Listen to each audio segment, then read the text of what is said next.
The alarm log showed 47 activations, all on the same night, November 3rd, 2021. The first trigger was at 11:42 p.m. The last was at 4:16 a.m. 4.5 hours of continuous alerts, but no one had responded. No police report, no tow request, nothing. The truck had been alone. State Trooper Elena Vargas stood in the impound lot and stared at the dashboard screen.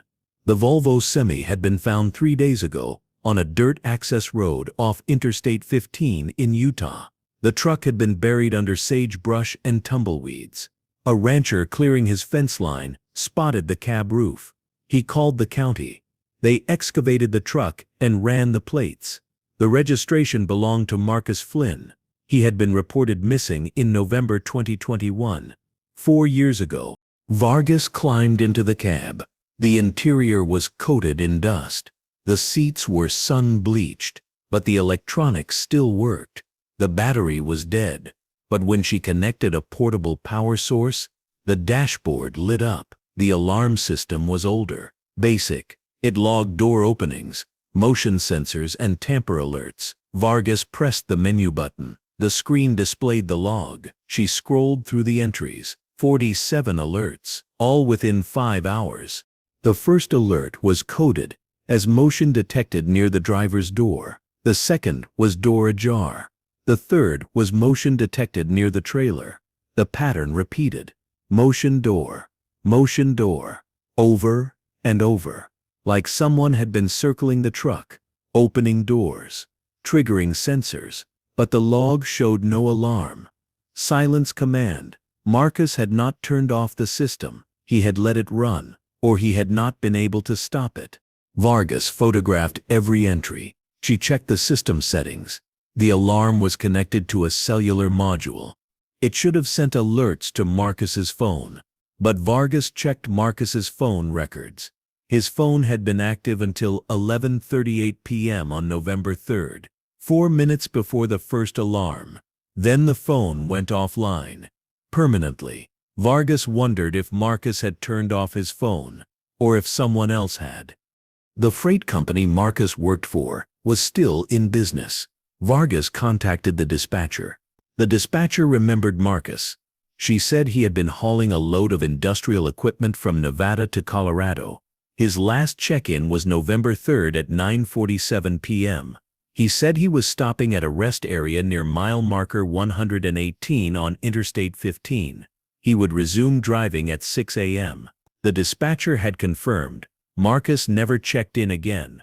The company filed a missing person report on November 5th. Search teams checked the rest area. They found nothing. Vargas asked if the dispatcher remembered anything unusual about the call. The dispatcher said Marcus had sounded tired, but not distressed. He said the rest area was quiet. Only 2 other trucks were parked there. Vargas asked if Marcus mentioned any problems with the truck.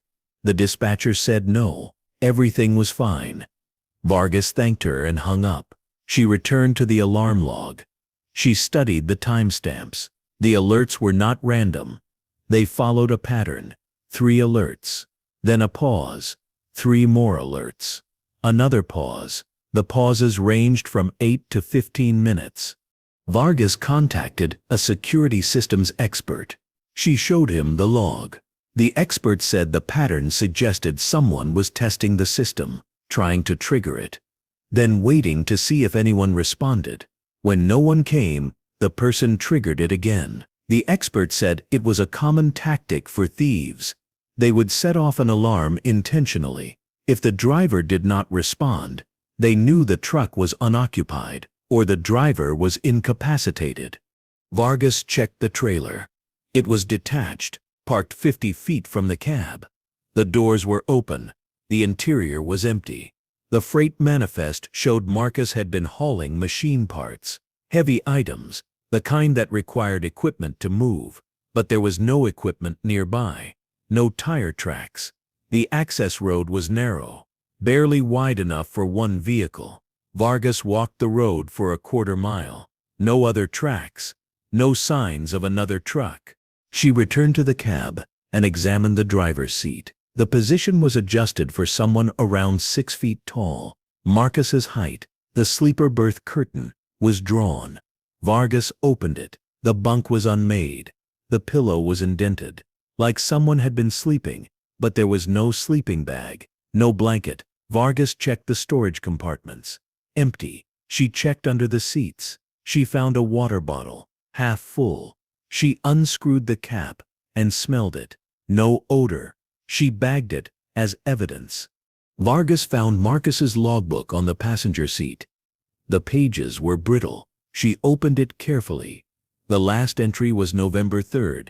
Marcus had logged his arrival at the rest area at 9:52 p.m. He had noted his odometer reading 341,000 miles. He had signed the entry. The signature was shaky, like he had been writing in a moving vehicle, or his hand had been unsteady. Vargas contacted the rest area near mile marker 118. The manager said the rest area had been renovated in 2023. Security cameras had been installed, but in 2021 there were no cameras. The manager checked the maintenance logs. On November 4, 2021, a cleaning crew had reported finding a phone in the parking lot. The phone had been turned over to Lost and Found. After 30 days it was discarded. Vargas asked if the crew remembered where they found it. The manager said the log did not specify. Vargas returned to Marcus's phone records. She requested the cellular tower data. The phone had pinged a tower near mile marker 118 at 11:38 p.m. Then it went offline. But the tower logs showed something else. Another phone had pinged the same tower at 11:41 p.m. The phone belonged to a prepaid account, no name attached. The phone had been active for only 2 hours, from 11 p.m. to 1 a.m. Then it was turned off. It was never used again. Vargas tried to trace the prepaid phone. It had been purchased at a gas station in St. George, Utah. The gas station manager checked the sales records. The phone had been bought on November 3rd at 6:34 p.m. The customer paid cash. The manager did not remember them.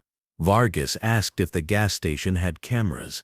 The manager said they did, but the footage was stored for only 60 days. It was long gone. Vargas reviewed the timeline. Marcus had arrived at the rest area at 9:52 p.m. His phone went offline at 11:38 p.m. The prepaid phone was active from 11 p.m. to 1 a.m. The alarm system started triggering at 11:42 p.m. Someone with a prepaid phone had been near the rest area during the critical window. Vargas wondered if that person had triggered the alarm and if they had done something to Marcus. Vargas contacted other drivers who had been at the rest area that night. The dispatcher had said 2 other trucks were parked there. Vargas checked the freight company's route logs. She found 2 drivers. One was named Joel Patterson. The other was named Rita Suarez. Vargas tracked them down. Joel was retired. He lived in Arizona. Rita still drove. She lived in Nevada. Vargas called Joel first. Joel said he remembered the night. He had been parked at the rest area. He had gone to sleep around 10:30 p.m. Around midnight, he heard an alarm. It was loud, continuous. He looked out his window. He saw a truck about 50 yards away. The truck's lights were flashing. Joel assumed the driver had accidentally triggered the alarm. Joel went back to sleep. The alarm stopped after a while. Joel did not think anything of it. He left the rest area at 5 a.m. The truck with the alarm was still there. Joel did not see the driver. Vargas asked if Joel saw anyone else near the truck. Joel said no, but he admitted he had not been paying close attention. He was tired. Vargas asked if Joel saw another vehicle. Joel said he thought he saw a pickup parked near the entrance, but he was not sure. The lighting was poor. Vargas asked what color the pickup was. Joel said dark, maybe black or blue. Vargas thanked him. She called Rita next. Rita said she remembered the night clearly. She had been parked at the rest area. She had been working on her logbook when she heard the alarm. She looked outside. She saw the same truck Joel described. The lights were flashing. Rita thought about checking on the driver. But she was alone. She did not feel safe approaching a strange truck at night. She decided to call the highway patrol instead. But when she picked up her phone, she noticed a man standing near the truck. The man was not the driver. He was younger. He wore a dark jacket. He was looking in the truck's windows. Vargas asked if Rita could describe the man. Rita said he was average height, maybe 5 feet 10. He wore a baseball cap. She could not see his face. Vargas asked what the man did. Rita said he walked around the truck.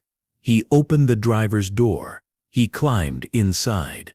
A few seconds later he climbed out. He walked to the trailer. He opened the rear doors. Then he closed them. He walked back to the entrance. Rita watched him get into a pickup, a dark-colored Ford. He drove away. Rita said the alarm kept going. She assumed the driver was in the sleeper berth and could not hear it. She went back to her logbook. She left the rest area around 6:30 a.m. The truck was still there. Vargas asked why Rita had not reported this. Rita said she thought the man was a mechanic or someone the driver knew. It did not seem suspicious at the time. Vargas asked if Rita remembered the license plate. Rita said no, but she remembered the pickup had a toolbox in the bed. Vargas thanked her and hung up. She reviewed the new information. A man in a pickup had been at the rest area. He had opened Marcus's truck. He had checked the trailer, then he left. The alarm kept going, but Marcus did not turn it off. Vargas wondered if Marcus had been in the sleeper berth, asleep, or if he had already been gone. She checked the alarm log again. The door ajar alert showed the driver's door had been opened at 11:44 p.m. That was 2 minutes after the first motion alert. The door stayed open for 12 seconds, then it closed. The log showed another door opening at 12:03 a.m. This time the door stayed open for 18 seconds. The pattern continued. Someone had been entering the truck repeatedly. Vargas tested the door. She opened it and checked the alarm. The system logged the event. She closed the door. The system logged that too. She climbed into the cab and sat in the driver's seat. She waited. After 3 minutes the motion sensor triggered. The alarm beeped. Vargas realized the system was sensitive. Any movement inside the cab would trigger it. If Marcus had been sleeping in the berth, the sensor would have detected him. But the log showed no motion alerts from inside the cab, only from outside. Near the doors, Vargas concluded that Marcus had not been in the cab when the alarm started. He had been somewhere else. But where? She examined the rest area map.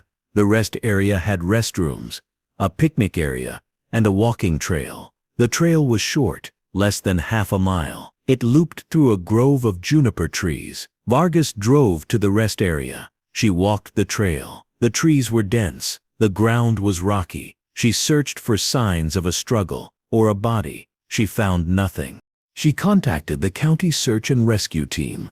They had searched the area in November 2021. They had used dogs. The dogs found no scent trail. Vargas asked if they had searched the access road where the truck was found. The team leader said no. They had not known about the access road. They had focused on the rest area and the surrounding land. Vargas asked them to search the access road. Now, the team agreed. The search took 2 days. The dogs found something. 100 yards from where the truck had been parked. They detected a scent, human remains. The team dug carefully. They found a shallow grave. Inside was a body. The remains were skeletal, but the clothing matched Marcus's description. A flannel shirt, jeans, work boots. The forensic team collected the remains. They sent them to the medical examiner. The medical examiner confirmed the identity through dental records. It was Marcus Flynn. The cause of death was blunt force trauma to the head. The examiner said the injury was consistent with being struck by a heavy object, a tire iron, a wrench, something metal. The examiner estimated the time of death as late November 2021.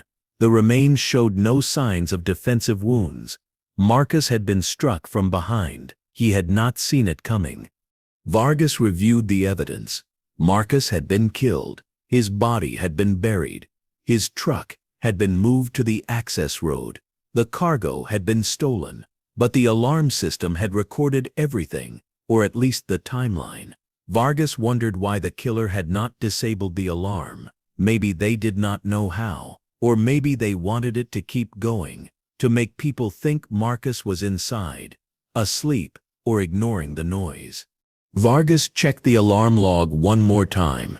She noticed something. The last alert was at 4:16 a.m. After that, the log showed no activity. The system had stopped recording. But the battery should have lasted longer. Vargas examined the alarm system wiring. She found a connector that had been partially unplugged, not fully disconnected, just loose enough to stop the system from functioning. But the log had already recorded the 47 alerts, and the data had been stored in the system's memory. Vargas wondered if someone had tried to erase the log. But the system was old. It did not have a remote erase function. The only way to delete the log was to access the dashboard. Vargas checked the door logs. The driver's door had been opened at 4:12 a.m., 4 minutes before the system stopped recording. Someone had climbed into the cab. They had tried to disable the alarm. They had unplugged the connector, but they had not deleted the log. Vargas ran a background check on Marcus. He had no criminal record, no debts, no enemies. He had been a truck driver for 18 years. He lived alone in a small town in Idaho. His family said he was quiet. He kept to himself. He did not have close friends. Vargas asked if Marcus had mentioned any problems at work. His brother said no. Marcus liked his job. He was reliable. The company trusted him. Vargas contacted the freight company again. She asked if Marcus had been carrying anything unusual. The dispatcher checked the manifest. The cargo was standard, machine parts, hydraulic pumps, nothing worth killing over. But the dispatcher mentioned something. The load had been insured for $300,000. The company had filed a claim after Marcus disappeared. The insurance had paid out. Vargas asked who received the money. The dispatcher said the company, but the company had used it to pay off debts. They were struggling financially in 2021. Vargas interviewed the company's owner. The owner denied any involvement. He said he had been devastated by Marcus's disappearance. Vargas asked if the owner knew anyone who might want to steal the cargo. The owner said the parts were valuable, but they were not easy to sell. You needed a buyer, someone in the industry.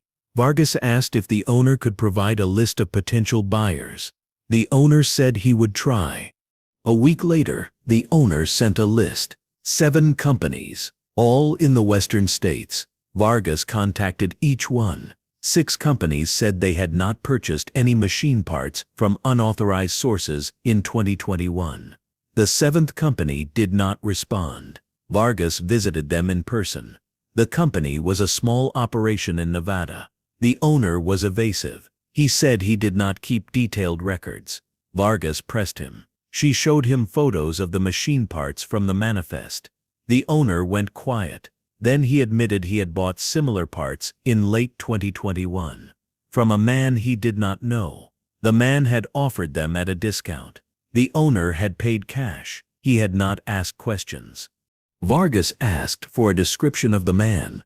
The owner said he was average height, wore a baseball cap, drove a dark pickup. The description matched the man Rita had seen at the rest area. Vargas asked if the owner remembered anything else.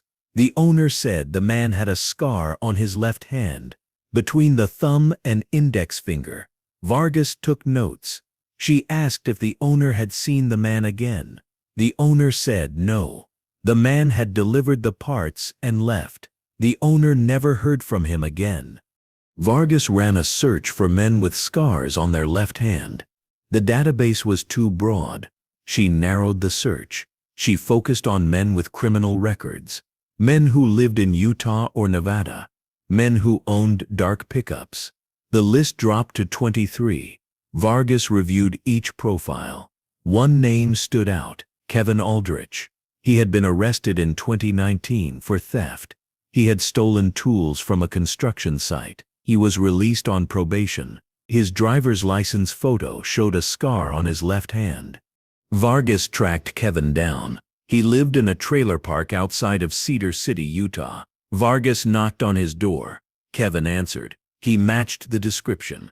Average height, baseball cap. Vargas identified herself. Kevin tried to close the door. Vargas blocked it. She asked if they could talk. Kevin said he had nothing to say. Vargas said she was investigating a homicide. Kevin went pale. They sat in Kevin's trailer. Vargas asked where Kevin was on November 3, 2021. Kevin said he did not remember. Vargas showed him the alarm log. She explained the pattern. The 47 alerts, the door openings, the motion triggers. Kevin said it did not mean anything. Vargas asked if Kevin owned a dark pickup. Kevin said he did. A black Ford. Vargas asked if Kevin had been at the rest area near mile marker 118 that night. Kevin said no. Vargas asked if Kevin had sold machine parts to a company in Nevada. Kevin went quiet. Vargas told Kevin she could place him at the scene. She had a witness. Rita Suarez. Rita had seen Kevin's truck. She had seen Kevin open Marcus's cab. Vargas said if Kevin cooperated, she would recommend leniency. If he did not, she would charge him with murder. Kevin broke. He said he had been at the rest area, but he did not kill Marcus. He said someone else had. Kevin said he had been hired to steal the cargo. A man had contacted him through an online forum. The man offered Kevin $10,000 to take the load. The man said the driver would be incapacitated. Kevin just had to move the cargo. Kevin agreed. He drove to the rest area. He parked near the entrance. He waited. Around 11:30 p.m., he saw a man approach Marcus's truck. The man climbed into the cab. A few minutes later, the man climbed out. He waved to Kevin. Kevin walked over. The man said Marcus was taken care of. Kevin asked what that meant. The man said Marcus was gone. He told Kevin to take the cargo. Kevin hesitated, but he needed the money. He opened the trailer. He started unloading the parts into his pickup. The alarm kept going off. Kevin panicked. He climbed into the cab to turn it off, but he did not know how. He unplugged a wire. The alarm stopped. He finished loading the cargo. Then he left. Vargas asked who the other man was. Kevin said he did not know. They had only communicated online.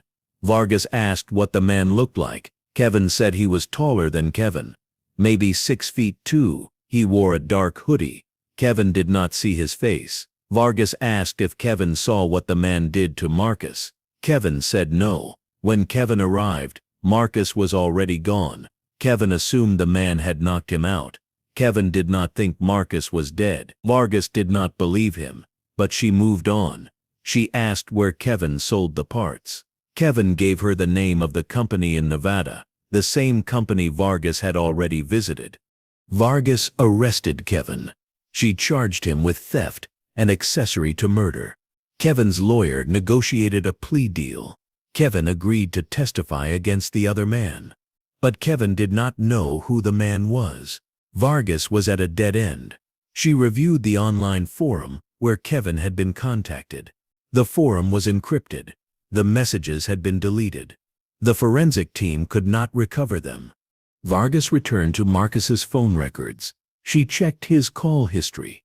In the weeks before his death, Marcus had received several calls from an unknown number. The calls were short, less than a minute each. Vargas traced the number. It belonged to another prepaid phone. The phone had been purchased in Idaho, Marcus's home state. Vargas wondered if someone from Marcus's past had been involved.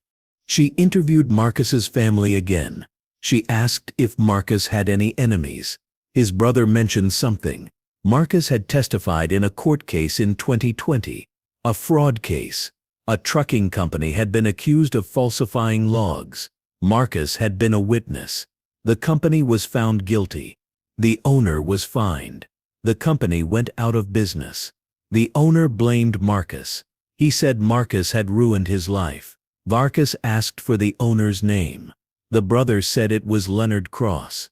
Vargas tracked Leonard down. He was living in Nevada. He worked at a warehouse. Vargas called him. Leonard said he remembered Marcus. He admitted he had been angry after the trial, but he said he had moved on. Vargas asked if Leonard was 6'2". Leonard said yes. Vargas asked if Leonard owned a dark hoodie. Leonard said he did. Vargas asked where Leonard was on November 3, 2021. Leonard said he was at home, alone, no alibi. Vargas brought Leonard in for questioning. She showed him the alarm log. She explained the timeline. She told him about Kevin's testimony. Leonard denied everything. He said he had not been at the rest area. He had not hired Kevin. He had not killed Marcus. Vargas asked if Leonard had called Marcus in the weeks before his death. Leonard admitted he had. He said he wanted to talk, to clear the air. Marcus had not answered. Leonard left voicemails. He said he was not threatening, just upset. Vargas checked Leonard's phone records. The calls to Marcus matched, but there was another number, a prepaid phone. The phone had been active on November 3rd, from 11 p.m. to 1 a.m., the same window as the prepaid phone at the rest area. Vargas asked Leonard about it. Leonard said he did not know what she was talking about. Vargas showed him the records. Leonard said the phone was not his. Someone must have cloned his number. Vargas did not believe him. The forensic team tested Leonard's truck. They found traces of hydraulic fluid in the bed, the same type used in the stolen machine parts. Leonard said he worked at a warehouse. He handled hydraulic equipment every day. It did not mean anything. Vargas tested his alibi. She contacted his neighbors. None of them remembered seeing Leonard on November 3rd, but they said Leonard often left late at night. He said he went for drives to clear his head. Vargas arrested Leonard. She charged him with murder. Leonard's lawyer argued there was no direct evidence. The hydraulic fluid could have come from his job. The phone records did not prove he was at the rest area. Kevin's testimony placed another man at the scene, but Kevin could not identify Leonard. The case went to trial. The jury deliberated for 3 days. They found Leonard guilty. He was sentenced to 30 years. But Vargas was not satisfied. She reviewed the alarm log one more time. She noticed something she had missed. The system had recorded audio. The alarm had a built-in microphone. It captured sounds when the motion sensor was triggered. Vargas played the recordings. Most were just wind, or the alarm itself. But one recording was different. It was from 11:44 p.m.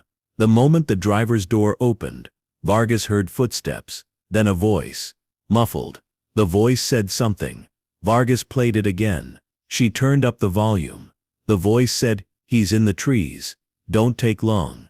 Vargas played the recording for Kevin. Kevin said it was not his voice. Vargas played it for Leonard.